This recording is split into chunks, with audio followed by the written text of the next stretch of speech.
Қызылорда облысы Шиелі ауданында қазіргі таңда мына Жеңсікбаев Ербол деген бұрын Нұр Отан партиясының депутаты болған кісі.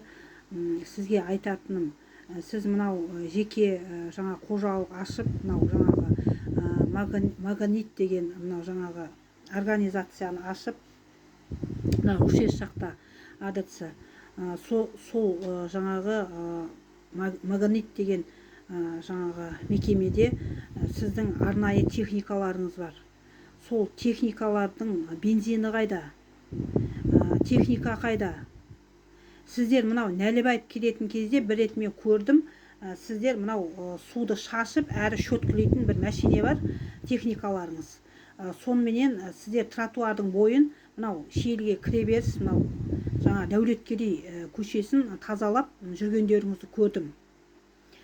Енді айтайын дегенім, сол былайша уақытта тротуардың айналасын неге солай тазаламайсыздар? Тек әкім, министр келетін кезде ғана тазалап, жаңағыдай тротуардың айналасын жаңағыдай шөткілеп тазалайсыздар техникамен. Бұлай әкім келетін уақытта ғана техникаларыңызды шығарасыздар. Ана мусордың жатысы, анау әр жерде мышық өліп, иті өліп, әр жерде жаңағы адам басып жүруге жеркенет кейбір көшелерді мысалы. Неге тазаламайсыздар? Мусор деген өз алды шашылып атады. Қап-қап мусорлар көшелерде. Енді айтайын дегенім, қаншама қаражат бөлінеді, ақша бөлінеді сол жаңағы мусорды жинап тазалауға. Соның қаражаттары қайда, сол бөлінген қаражаттар қайда?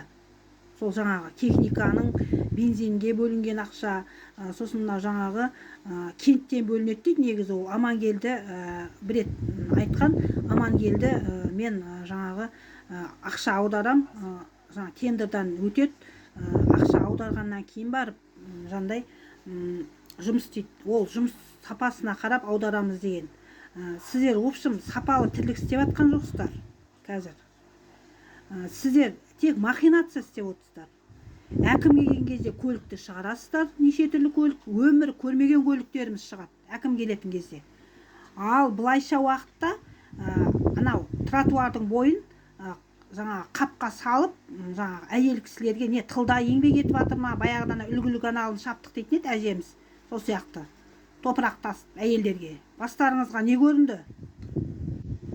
Қаншама көлік бар таситын. Жеңсікбаев Ербол сізге айтатын. Тендерді атқарамайсыз ба? Бір атқаратын адамға беріңіз. Халықты шаршатпаңыз. 46 градуста топырақ тасу оңай емес қой, өзінің денесін көтеріп жүру. Давление, сахар, астмасы бар мысалы үшін бір кісілердің. Қаншама кісі поликлиникада жүр, қиналып, ауырып. Оның бала шағасы бар. Сіздердің жандарыңыз жанда, сонда жаңа қоғамдық жұмыс істейтін кісілердің жаны жан емес па сонда?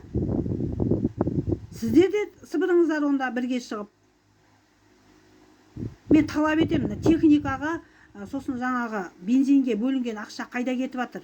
Кент әкімі Амангелді Шералұлы, сосын Жандарбеков Айтбай, Аманат партиясының депутаты Сыздықов Болат, сосын Тұрабаев Мұрат. Міне сіздерден талап етем, бөлінген ақшалар қайда кетіп жатыр? Мынау техникамен жаңағы тазалайтын жерлерді мынау қолмен тазалатып жатыр. Мынау 46 градус ыстықта қоғамдық жұмыс істейтін кісілерге краскілетеді, әктетеді, сырлатады. Соның бәрі беретіні 85 мың теңге. Айдаған 5 ысқырғы жер жарады деп. Ол еңбек кодексі бойынша ол татымайды ғой 85 мың теңгеге ондай жұмыста. Онда жаңағы шенеуліктер үйінің заборын әктетсе, краскілетсе, жаңағы жеке жұмыстарын істетсе, онда жаңа левый төлесін ақшасын. Не деген сұмдық, не деген масқара бұл? Құл үйленуші заманда өмір сүріп жатырмыз ба? Мынау жаңағы төтенше жағдай бөлімше бастығына айтатын. Мынау үндеу парақтар атыңыз сіз. Мен жаңа WhatsApp-ыңызға да шығып айттым. Болмаса үндеуді тыңдамайтын болса басшылар сотқа беріңіз. Сотқа беріңіз сол басшыларды, әкімдерді. Сізге өтініш айтам.